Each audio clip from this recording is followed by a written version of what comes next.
On the afternoon of October 2nd, 1998, an emergency call to 911 shattered the peace of New Freedom, Pennsylvania. On the other end of the line was the trembling voice of 15-year-old Zachary Whitman, reporting a tragedy involving his 13-year-old brother, Gregory. The rescue team was met with a horrific scene upon arrival. Gregory lay in a pool of blood, his body marked by hundreds of knife wounds, especially around the neck. There was no sign of forced entry, and no other witnesses were present.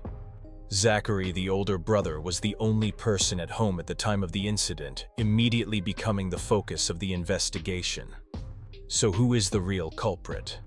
Are there still hidden mysteries in this shocking case? Today we will explore every detail of the Whitman brothers' case, a tragedy that has haunted the public for more than 20 years. Don't forget to subscribe and turn on notifications to catch more stories. Thank you very much. Located in York County, Pennsylvania, the town of New Freedom is known for its peaceful scenery and friendly community. The Whitman family, Ron and Sue along with their two sons Zachary and Gregory, were considered an ideal family admired by many. Both parents had stable banking jobs and had built a happy and enviable home together. Although Zachary and Gregory had different personalities, they were always close like any other siblings. Zachary, the eldest, was a quiet, introverted student with excellent academic achievements, while Gregory was energetic, outgoing, and a promising football player. Minor quarrels occasionally happened as expected in any sibling relationship, but they never damaged the love they had for each other. To Ron and Sue Whitman, Zachary and Gregory were two priceless gifts that life had given them, as the journey to have their two sons was not easy. They always strived to create a loving and harmonious environment, hoping their sons could develop fully under the best conditions. But tragedy struck, shattering the peace of the Whitman family on the fateful day of October 2nd, 1998. At 3:17 p.m., 911 received a panicked call from 15-year-old Zachary Whitman. With a frightened and broken voice, Zachary reported that his brother Gregory had died at home. He stated that Gregory showed no signs of life and asked to hang up so he could call their mother. However, the dispatcher asked Zachary to stay calm and describe the situation in detail. Zachary recounted that while he was in his room, he heard a loud noise from downstairs. When he ran down to check, he was shocked to find Gregory lying motionless in a pool of blood. Rescue teams were quickly dispatched to the scene, but all efforts were too late. Gregory was confirmed dead with numerous stab wounds across his body, mainly around the neck. At the scene, police found Zachary had blood on his hands and clothes. He explained that while following instructions from the dispatcher, he tried to give first aid to his brother, which caused the bloodstains. With no other suspicious signs, the police took Zachary to the hospital for a health check and psychological evaluation. The police immediately notified Zachary's parents. Mrs. Sue arrived at the scene shortly after, while Mr. Ron was away on a business trip and could only return after his plane landed. At the hospital, while Zachary was undergoing health checks, police began interrogating him as the sole witness present during the incident. Meanwhile, investigators sealed off the scene and searched the house. Bloodstains extended from the bathroom to the back door leading to a garden area where the soil appeared freshly disturbed. There, police found a small knife with DNA evidence and a pair of dirty gloves believed to be hastily buried by the perpetrator after committing the crime. During the interrogation, Zachary said he stayed home from school that day because he felt tired and left the front door ajar so as not to disturb his brother when Gregory returned. However, Zachary's statement conflicted with several details, especially after police received information from Erin, Jeffrey Gregory's girlfriend. Information from Erin showed multiple inconsistencies with Zachary's account. Erin reported that she first called the Whitman home at 3:09 p.m., but the call was cut off with no answer. At 3:15 p.m., Erin called again, and this time Zachary answered saying Gregory had not yet returned home. However, just 2 minutes later, at 3:17 p.m., it was Zachary who called 911 to report Gregory's condition. Investigations revealed that Gregory had finished school and taken the bus home early. Bus cameras recorded Gregory getting off at 3:06 p.m.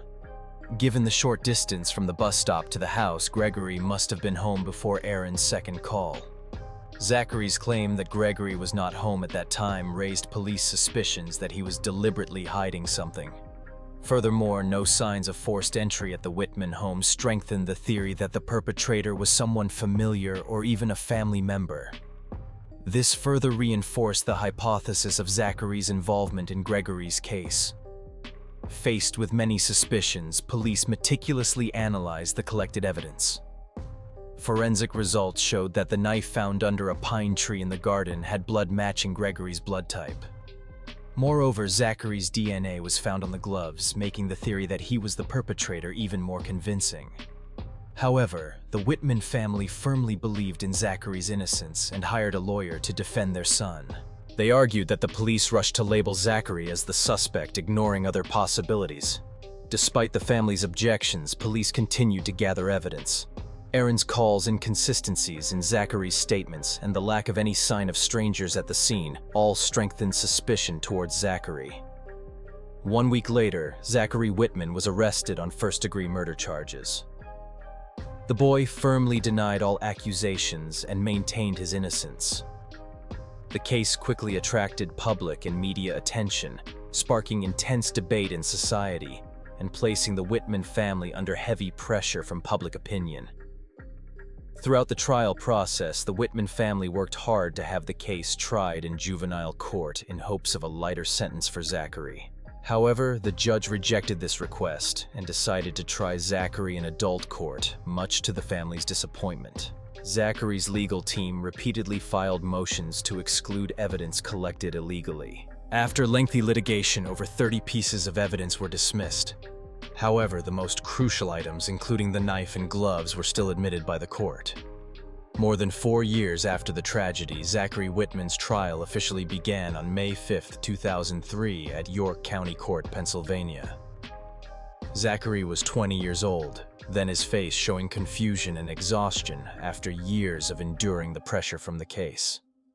The trial quickly became a media and public focus, partly because the Whitman family was previously known as a happy and stable household. To ensure impartiality, the jury was selected from Montgomery County, 3 hours away from York, by bus. At trial, the prosecution presented key evidence focusing on the knife and gloves containing Zachary's DNA. They argued that Zachary killed Gregory after an argument and then tried to cover up his crime. The defense lawyer concentrated on proving the close brotherly bond between Zachary and Gregory to refute the prosecution's charges. However, the judge denied the request to present family photos and videos as evidence of their relationship due to insufficient persuasiveness. The case became more complicated when Zachary's original defense attorney suddenly fell ill and had to be replaced. The new lawyer, with little preparation time, failed to effectively counter the scientific evidence presented by the prosecution. Despite many disadvantages, Zachary continued to assert his innocence and refused to plead guilty for a reduced sentence. After 2 tense weeks of trial on May 21, 2003, the jury found Zachary Whitman guilty of first-degree murder and sentenced him to life imprisonment without parole. The verdict was delivered in a breathlessly silent courtroom, only broken by Mrs. Sue's choking sobs and Mr. Ron's tight embrace. Before the trial ended, Zachary made a brief final statement expressing his love for his brother and his immense pain over the loss.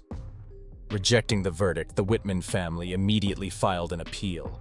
In 2007, they requested the court to review the case, arguing that the original defense lawyer was incompetent and that some crucial evidence, such as DNA samples collected from under Gregory's fingernails, had not been fully analyzed. Initial autopsy showed Gregory had resisted fiercely before death. The DNA under his nails could help identify the real killer. However, neither the prosecution nor Zachary's original defense lawyer requested testing of this DNA. The Whitman family believed analyzing this sample could prove Zachary's innocence. Refusing to give up, the Whitman family hired an independent team of investigators led by an expert on wrongful convictions.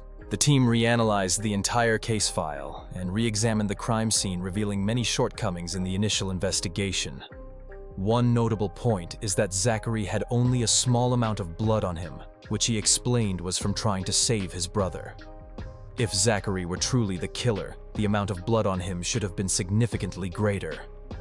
The investigation team also questioned the murder weapon.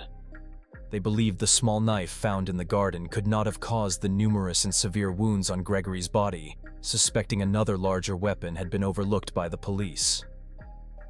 Furthermore, the investigators found some witnesses reporting that Gregory had conflicts with several friends before the murder occurred. However, this investigative angle was ignored by the police. These new findings gave the Whitman family hope that the court would reopen the trial. However, the prosecution opposed the request and the case was brought to a higher court. There, the request to reopen the trial was rejected, maintaining Zachary's life sentence without parole. In 2012, the U.S. Supreme Court ruled to ban life without parole sentences for juvenile offenders under 18. However, this ruling was not retroactive, meaning Zachary and others in similar situations remained in limbo. Nevertheless, a glimmer of hope appeared in Zachary's case in 2018, when a significant detail was unexpectedly discovered. Zachary's original defense lawyer had failed to inform him about a plea deal offer from the prosecution before the 2003 trial. This offer could have helped Zachary avoid a life sentence. Based on this new detail, his current lawyer filed a motion to reopen the trial. After considering that Zachary had already served nearly 2 decades, the prosecution agreed to a plea deal for third-degree murder with a lighter sentence of 15 to 40 years in prison. Facing a difficult choice, Zachary decided to accept the plea. After the plea agreement was signed, the official case report was released. It stated that on the afternoon of October 2, 1998, after Gregory returned home around 3:06 p.m., a dispute broke out between the brothers. The cause was a call from Erin, Jeffrey Gregory's girlfriend. Zachary's lie to Erin that Gregory had not yet returned home escalated the conflict. In anger, intending to intimidate his younger brother, Zachary took a knife and gloves from his room and went downstairs. The argument quickly escalated into a physical altercation. Losing control, Zachary used the knife to attack Gregory.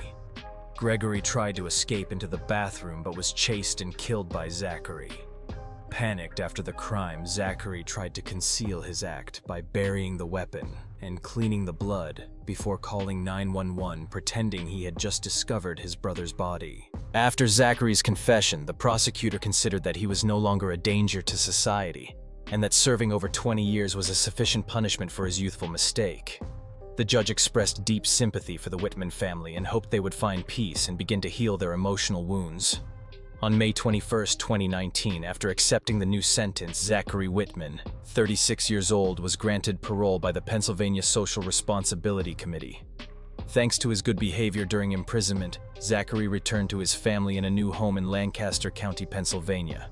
In the welcoming arms of his loved ones, he chose to remain silent and did not offer any further explanations about the case.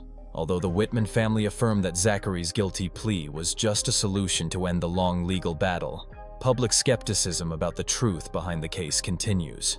Is Zachary truly the culprit? What made him change his decision after nearly 2 decades of firm denial? These questions may forever remain a mystery.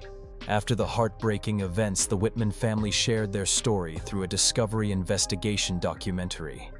They wanted to convey the message that every incident has many perspectives and that condemning a person is never simple. Mr. and Mrs. Whitman also used their experience from this long legal battle to support other families facing similar situations as a way to ease pain and rediscover meaning in life. Currently, Zachary has reintegrated into the community, continues his studies, and chooses a low-profile life, avoiding public scrutiny. Though Zachary's life has entered a new chapter, the case still leaves many big questions in the hearts of those who followed and participated in the trial. The Gregory Whitman case remains one of the most puzzling mysteries in judicial history. After more than 2 decades of controversy and doubt, the Whitman family's case officially closed. Yet the most haunting question still lingers: was Zachary truly the murderer who took his brother's life? Or was he merely another victim caught in the whirlwind of judicial mistakes? Perhaps only Zachary knows the full horrific truth buried deep in that tragedy. From a happy family, they now carry psychological scars that will never fade. This case goes beyond the tragic story of a family. It raises many reflections for us: the fragility of happiness, the complexity of family relationships where love and conflict coexist, the hidden gaps in the justice system where initial investigative flaws, disputed evidence, and the pressure of prolonged legal battles can lead to unpredictable outcomes. And perhaps the question about the nature of truth itself: is it always revealed, or is it sometimes forever obscured by shadows of doubt and decisions made under pressure? What are your thoughts or lessons that can be drawn from this enigmatic case? Please share your views in the comments below. And if you resonate with the messages from the stories on this channel, don't hesitate to share the video and hit subscribe to not miss out on the thrilling crime investigations ahead. Goodbye and see you next time.